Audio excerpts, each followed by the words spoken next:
My parents called me at 2 a.m., panicked and yelling, "Logan, your brother is in the hospital. Send $15,000 right now, or he'll be in pain all night and stuck with the full bill." I responded calmly, told them to contact their perfect little princess, hung up, turned off my phone, and went back to sleep. The next morning, a call from the police changed everything. Let me get right to it because the situation was unbelievable. I'm Logan Hayes, 32, a structural engineer living alone in Denver. I'm the oldest daughter, and for as long as I can remember, my family has treated me like their financial backup. I grew up being told the oldest must give everything for the younger ones, especially for their only son. I've paid tuition, bought cars, cleared credit card balances, whatever they asked. I always gave in, because that's what I believed a big sister was supposed to do. But at 2 a.m. that night, something finally shifted. I said no. What followed broke my family in ways I never expected. If you've ever been the family bank that nobody appreciates, share your story in the comments. I read them all. And let me know where you're watching from. Now, here's what actually happened. I'm 32 now and have lived alone in Denver for 8 years. Moving here was one of the best decisions I ever made. My younger brother, Tanner, is 26. My younger sister, Skylar, is 23. My dad, Steve, retired early from the Nevada Highway Patrol with a solid pension. My mom, Nancy, has always been a stay-at-home parent. From the moment Tanner was born, he became the clear favorite, the only son, the one who could do nothing wrong. When Skylar arrived, she became the little princess, always seen as sweet and deserving. And me? From the earliest age, I was told my role was to support the family. You're the oldest, Logan. Take care of your brother and sister. That's how it works. When I was 22 and newly graduated with my engineering degree, I moved back home to North Las Vegas for a year. I worked 3 jobs, day shifts on construction sites, nights bartending, and weekends doing CAD freelance, so I could pay Tanner's UNLV tuition. I wired $28,000 from my savings in one payment. A year later, he dropped out because it didn't feel right. Mom hugged him and said, "Boys will be boys." Dad took him to a Raiders game. No one mentioned the money again. 3 years after that, when Skylar finished high school, Mom called me crying happy tears, saying my sister deserved something special. 2 weeks later, I co-signed for a white Jeep Wrangler Rubicon, a 48-month loan at $480 a month deducted from my paycheck. Skylar sent a thank you text with heart emojis and then posted the Jeep on Instagram with the caption, "Big sis goals." I still have the screenshot. Last year, Mom woke me up at 3 a.m. in a panic because the credit cards were maxed out. $9,000 on gaming setups for Tanner and designer clothes for Skylar's content. I transferred the money before I even got out of bed. She said it would be the last time. It wasn't. Every time I tried to refuse, the reaction was the same. Mom crying, Dad going silent and disappointed, Tanner calling me selfish, and Skylar ignoring me for weeks. The message was obvious. If I didn't pay, I wasn't part of the family. I eventually created a spreadsheet to track everything: tuition, the Jeep, credit card bailouts, random emergencies. The total was over $120,000, earned entirely by me, and no one ever genuinely thanked me. It was expected. It was my responsibility. I accepted that for far too long. When I moved to Denver at 24, I thought distance would slow the requests. It didn't. They just shifted to Venmo and Zelle. Faster, cleaner, no real conversation. I still paid most of the time because the guilt felt heavier than my bank balance. Eventually, I started waking up at night wondering if I'd ever afford my own home or my own future, or if I'd just keep sending money to that house in North Las Vegas forever. That's when I realized they didn't see me as a daughter. They saw me as a financial resource, one they assumed would never run out. 2 months ago, Tanner announced in the family group chat that he needed a reset weekend in Lake Tahoe with his best friend, Garrett Quinn, the guy whose family owns several strip malls in Clark County. He said it would be 4 days, 3 nights at Harrah's, and that Mom and Dad had paid for the flights and suite. Before I could respond, Skylar added that she was going for content and that she'd ride with Garrett. 0 cost to the family fund. I learned what was really happening when Skylar posted on Instagram, posing at the private terminal at McCarran with a new Louis Vuitton bag and the caption, "Thank you, Mommy and Daddy." I screenshotted it and sent it to Mom with a single question mark. She replied quickly, "We only paid for Tanner, sweetie. Skylar said she's covering herself, and Garrett is helping." In other words, they gave Tanner several $1,000s and didn't ask questions. That same night, Tanner texted me privately saying, "Sis, your wallet gets a break this time. Parents got me covered 100%. You're off the hook, lol." I replied okay and didn't continue the conversation. They flew out Thursday morning. During a bridge inspection in Boulder, I saw the first posts. Tanner shared a tarmac selfie with Garrett and Skylar, all in matching sunglasses, captioned, "Tahoe takeover starts now." Skylar followed with a video of the inside of a Gulfstream someone had chartered. Garrett's family is well off, but not private jet wealthy. I wondered who paid, but brushed it off because I was tired of caring. By the time they landed in Reno and drove to South Lake Tahoe, the posts were constant. Check in at Harrah's, key cards in hand, walking into a 2-bedroom suite with floor-to-ceiling lake views. Skylar set up her ring light in the bathroom, showing new outfits still with tags. Tanner filmed himself tossing $100 chips on a craps table. Garrett kept posting champagne boomerangs from the balcony. That Thursday night, I was eating takeout when Mom called to check in. She was thrilled. "Your brother is finally relaxing, Logan. He works so hard trying to find himself." Tanner hadn't held a steady job longer than 4 months, but I didn't argue. Mom went on about how proud she was and how generous Garrett's family was.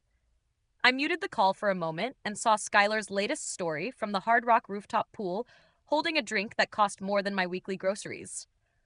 I unmuted and said, "Sounds fun." Mom said she'd send pictures. Friday morning brought dozens of new posts.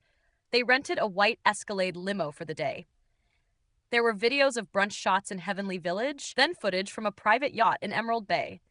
Skylar's TikTok went viral, her dancing on the bow while Tanner and Garrett tossed cash in the air. Comments rolled in. "Living like celebrities. This is the life. Big sis must be loaded." I stared at that last comment longer than I expected. That afternoon, Tanner FaceTimed me from the casino. He was tipsy and grinning, slot machines flashing behind him. "Look where we are. Low. VIP section, bottle service, everything." He flipped the camera to show Garrett high-fiving a waitress and Skylar taking photos with strangers.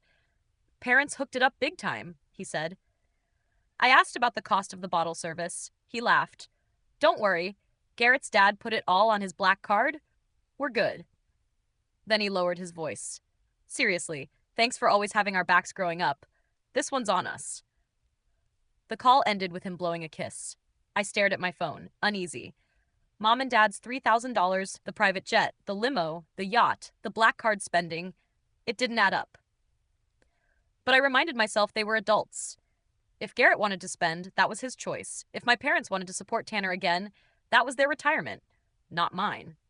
I turned off notifications, went to the gym, and tried not to think about it. By Saturday night, the posts escalated even more. A private poker room, chip stacks taller than their drinks. Skylar wearing a diamond necklace I'd never seen. Caption: "Little gifts from Big Bro's lucky streak." Tanner filmed himself sliding black chips across a blackjack table while the dealer counted them. Garrett yelled, "We own this town!" I refreshed one last time before bed and saw Skylar post a mirror selfie in the suite bathroom wearing a silk robe that definitely hadn't been in her Louis Vuitton bag. Caption: "When your family believes in you." I put my phone down and told myself it wasn't my responsibility. I had no idea how wrong I was. From the moment they landed, their feeds had become a full fantasy reel. Thursday night, they entered the suite like they owned it. Skylar filmed the marble bathroom, balcony, and stocked bar before cutting to the three of them opening a bottle of champagne on the couch. Tanner posted dinner photos at Edgewood Tahoe. Lobster, Wagyu, truffle fries. Caption: "Living once." Friday began with the white Escalade out front. They wore fresh outfits no one had seen before. The Hard Rock became their main spot. Tanner filmed himself at a blackjack table pushing $500 chips while the dealer paid out triple. Skylar kept posting high-limit restroom selfies. New sneakers, new designer bags, new diamond studs reflecting the lights. By noon, Lake Tahoe was trending in Nevada. That afternoon, they rented a 50-foot yacht out of Zephyr Cove. Drone footage showed the boat cutting across the clear water, Garrett shirtless at the wheel, Tanner spraying champagne over the bow, Skylar dancing on the sun pad in a tiny bikini.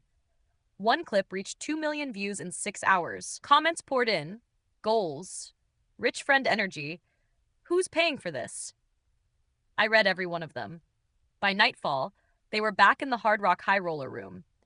Garrett posted a photo of a velvet roped table with 8 bottles of Dom in ice buckets, sparklers shooting up, and the 3 of them surrounded by servers in sequins. He tagged my siblings and added, "Family that plays together stays together." My stomach turned. My parents had only given them $3,000. Everything else on that table cost more than most people earn in a month. I kept refreshing like I couldn't stop. Another story. Tanner holding a stack of $500 purple chips, kissing them for the camera. Skylar trying on a Cartier love bracelet in the boutique, asking her followers, rose gold or yellow. The price tag, $42,000, flashed on screen. Her poll showed 89% voting rose gold. By Saturday morning, they were still going. Brunch at the rooftop pool led to day drinking. A private cabana, towers of seafood, endless mimosas. Skylar went live for 20 minutes, panning across the view and showing Tanner and Garrett tossing cash into the pool for the drone to capture. Someone asked where the money was coming from. Tanner read it aloud, laughed, and said, "Don't worry about it. We're blessed." I sat at my desk pretending to work while my phone buzzed nonstop. Every notification felt like a jab. I knew my parents' finances better than they did. $3,000 doesn't buy yachts and $40,000 jewelry.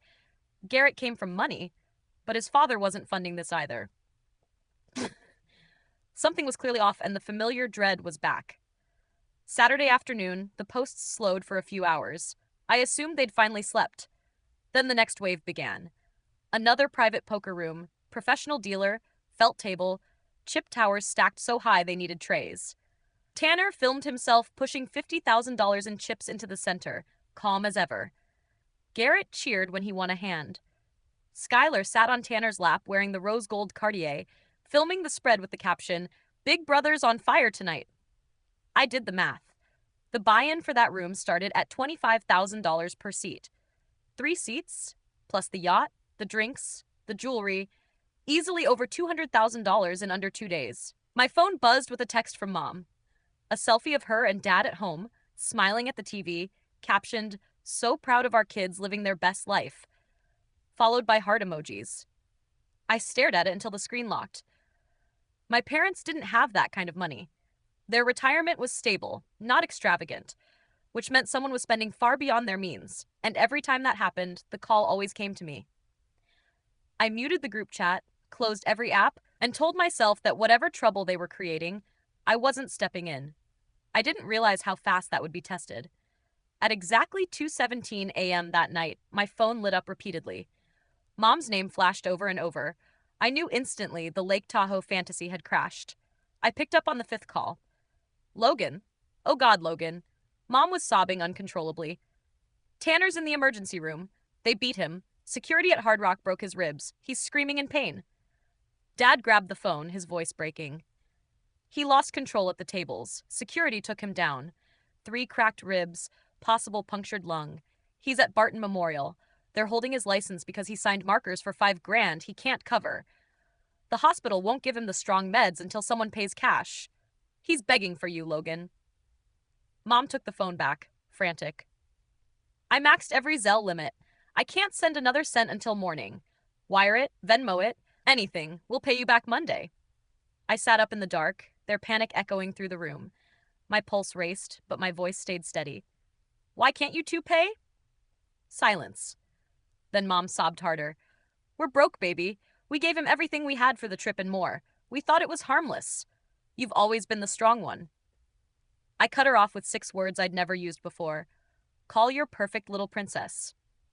Then I hung up, pulled the charger from the wall, powered off my phone, and lay back down.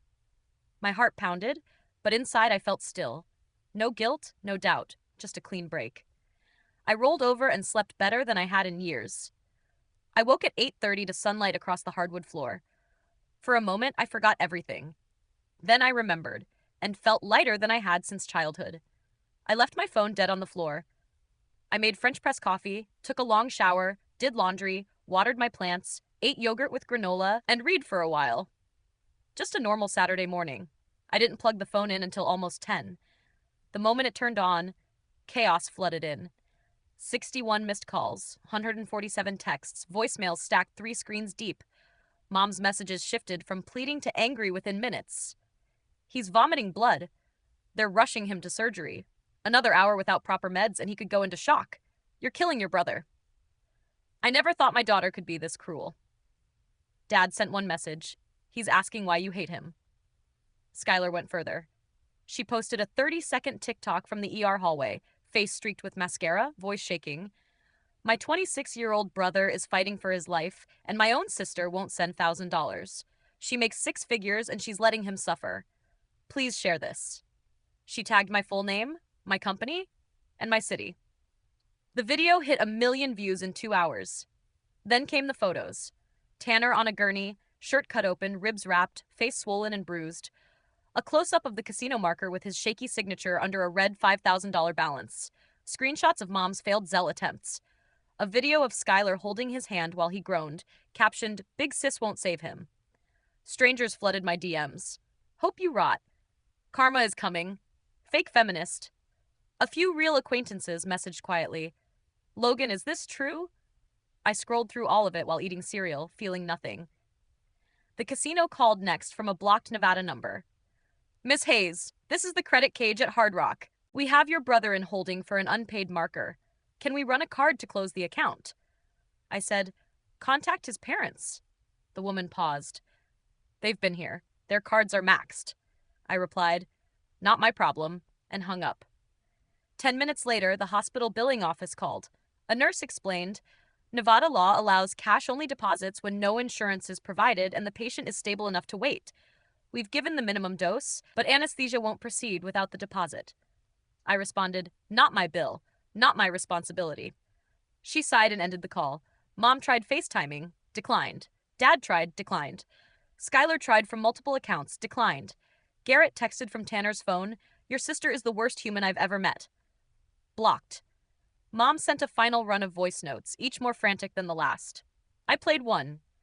30 seconds of her screaming that I was destroying the family and that I would burn for this. I deleted the rest. I opened my banking app, looked at the balance I'd worked for, and felt calm. $5,000 wouldn't have ruined me. Even 10 wouldn't have.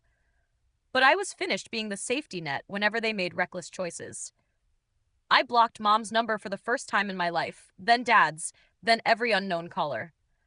I made another cup of coffee, put on running shoes, and went for a 5-mile jog along Cherry Creek Trail. The sky was clear, the air cold, my mind quiet. When I got back, Skylar's GoFundMe was live. $20,000 goal to save Tanner from medical neglect. It was already at $9,000. The top donor wrote, no sister should ever do this. I showered again, ordered Thai food, and worked on a Monday presentation as if nothing had happened.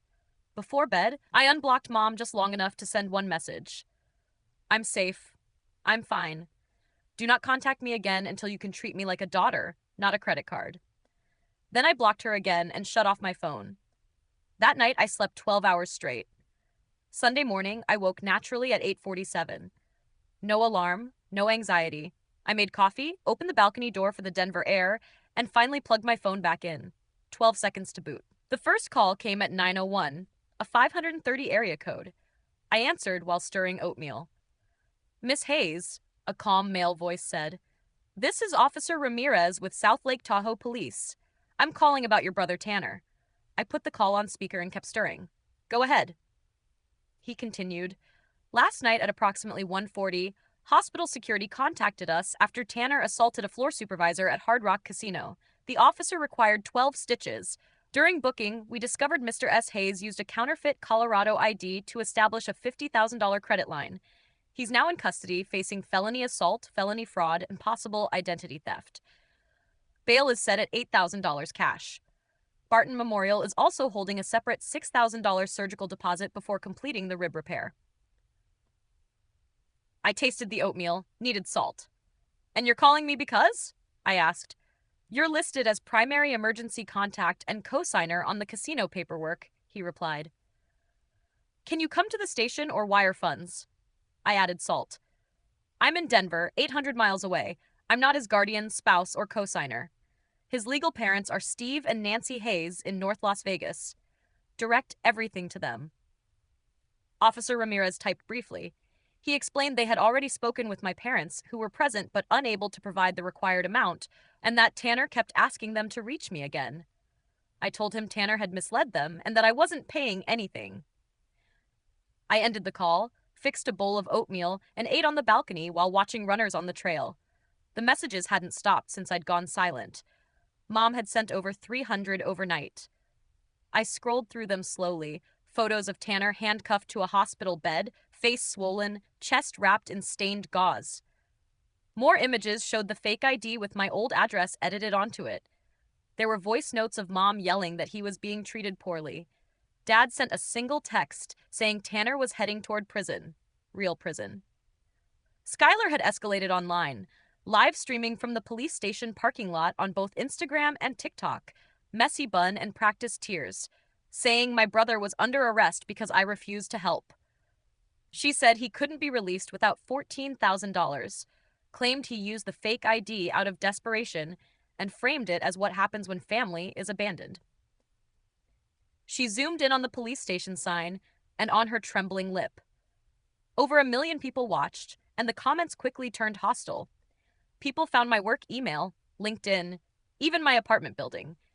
Garrett sent messages from multiple accounts calling me awful and wishing me consequences. I blocked all of them. The hospital social worker called next, speaking gently, reminding me that Nevada law required payment before any non-emergency procedures. She said the orthopedic team couldn't repair the ribs until the deposit cleared and that my parents were trying to negotiate, but their credit was frozen. I wiped the counter and said their situation was between them and the hospital. She hesitated, saying my brother was asking for me by name. I ended the call. Mom tried FaceTime from the police station bathroom. Ignored. Dad attempted from the lobby. Ignored. Skylar tried using Tanner's hospital phone. Ignored. Then Mom sent her longest voice note, more than 2 minutes of emotional collapse. I played it on speaker while doing dishes. She said Tanner used my old address because I had always been the one to rescue him, that the detective warned he faced 5 to 10 years if convicted, that he was in an orange jumpsuit, and that strangers online were donating while his own sister did nothing. She ended by saying she regretted having daughters. I deleted it, rinsed the bowl, and started laundry. Around 1 in the afternoon, the casino called again. This time a manager saying they could reduce the marker to $3,000 if paid that day and allow a promissory note for the rest. I said it wasn't my marker or my signature and not my responsibility. A bail bondsman called shortly after, offering to release Tanner for an $800 non-refundable fee, but again told him to contact his parents. Skylar's GoFundMe passed $70,000, and she posted a selfie holding a cardboard sign thanking strangers for supporting her brother more than his own sister. One of the top donations included a note from one scapegoat child to another. When I checked my work email, nearly 50 messages had come in, many accusing me of being heartless. My boss forwarded one with a single question mark. I sent back a calm explanation that it was a family issue and I would be in the office the next day. Mom's final text arrived early afternoon saying they would move Tanner to the county jail by night if bail wasn't posted. No more hospital bed, only a concrete floor. She added, "You win." I read it waiting for guilt, but nothing arrived. Just silence. I blocked her and spent the rest of the day finishing a bridge presentation that might make me the youngest senior engineer at the firm. That evening, I cooked, watched a movie, and went to bed with my notifications off. For the first time in my life, no one expected money from me. Later that afternoon, an unknown Nevada number rang. I almost ignored it, but answered. Dad's voice was worn and tired. He was calling from the airport waiting for a flight back to Vegas. He didn't waste time. He said Tanner had been gambling for 3 years straight, every week, starting online and then driving to casinos within a couple hundred miles. He owed bookies, apps, and casino credit lines, around $92,000, information they learned too late. He said the first time Tanner admitted anything was 18 months earlier, when he owed 30 grand. They took out a reverse mortgage to cover it, convinced it was a one-time incident. He promised to quit, but 4 months ago it happened again. This time, $55,000. They refinanced again, maxed everything, and received a foreclosure warning last week. They gave Tanner the $3,000 for Tahoe because he claimed he had a method to win. He lost everything in hours and then used fake IDs to take out markers. Dad said they had no options left. The house, car, jewelry, all gone or pledged, and that the only remaining asset was me. He said if I took out a loan for $100,000, they could pay the bank, put Tanner in treatment, and keep their home. He said Tanner was crying in jail and would sign anything. I stepped onto the balcony and let the cold air settle in while I asked if I understood correctly. They had mortgaged the home twice to cover his gambling, knew he had a problem, still handed him more money, and now expected me to borrow 6 figures to fix what they created. Dad said he was their only son. I stared at the skyline, the mountains clear in the distance, and told him that was the issue. They always treated him like the only child, and my sister and I never counted. There was a long pause before he whispered that he was begging me. I reminded him he taught me that family came first and that I, as the oldest, had to carry everything. I lived by that for more than 30 years, and the moment I stopped, I became the problem. He broke down, saying they failed me but would lose everything if I didn't help. He asked if I wanted my brother in prison and my parents homeless. I watched a hawk move across the sky and told him I didn't want any of that, but it was the result of choices they made. I told him I wasn't a bank, I was his daughter, and he lost the right to ask for anything when he repeatedly chose Tanner's addiction over my future. He asked if I would really let my brother sit in jail. I said he was an adult who made adult choices and needed to face adult consequences. Then I ended the call. I waited for guilt, but nothing changed. I blocked his number. Then I finally did something overdue.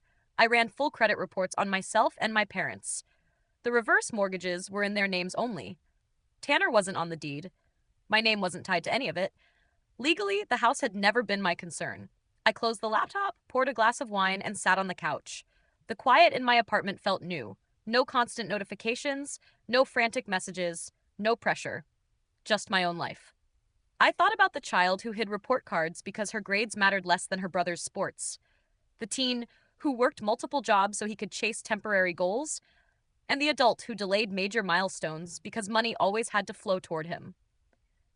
That pattern finally ended with a single call. I didn't feel revenge or satisfaction, just relief. That call was the last time I spoke to my father.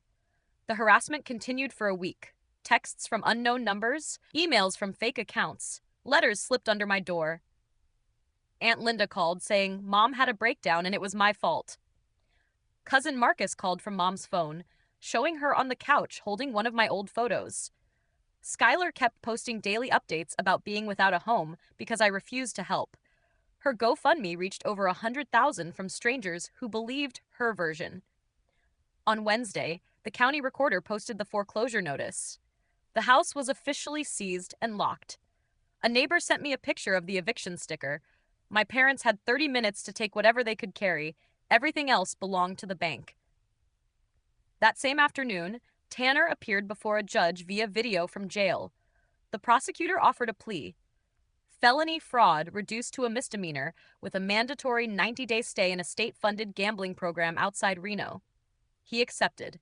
By Friday, he was on a transport bus heading north with restraints. Skylar's sponsorships collapsed almost instantly.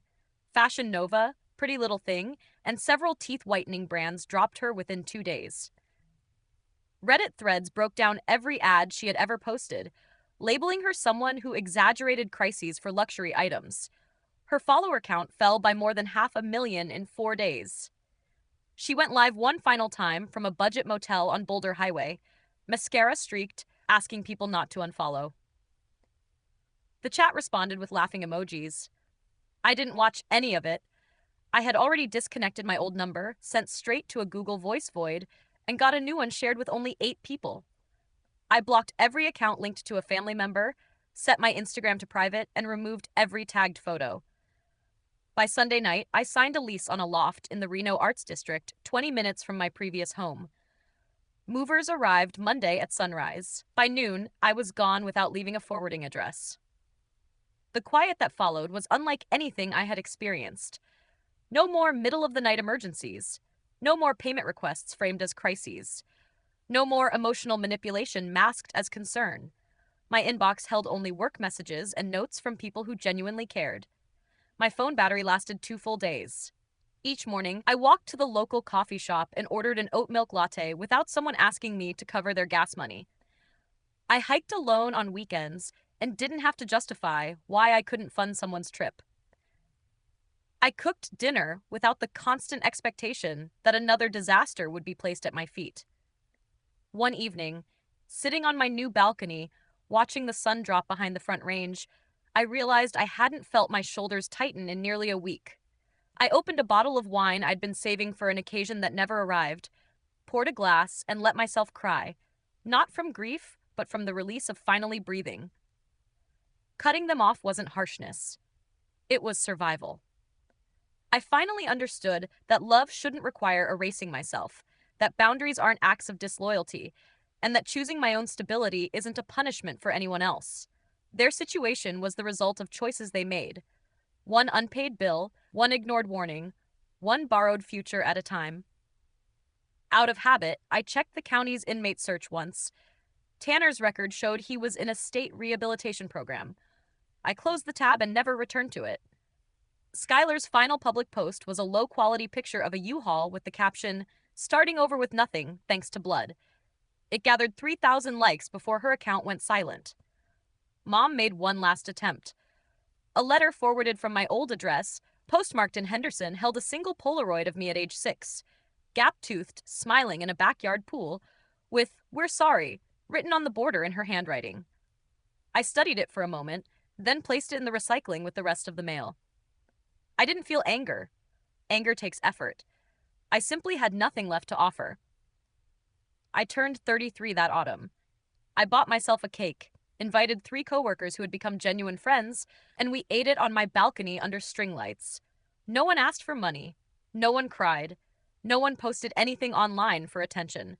Just conversation, red velvet crumbs, and a sky full of stars that finally felt like it included me.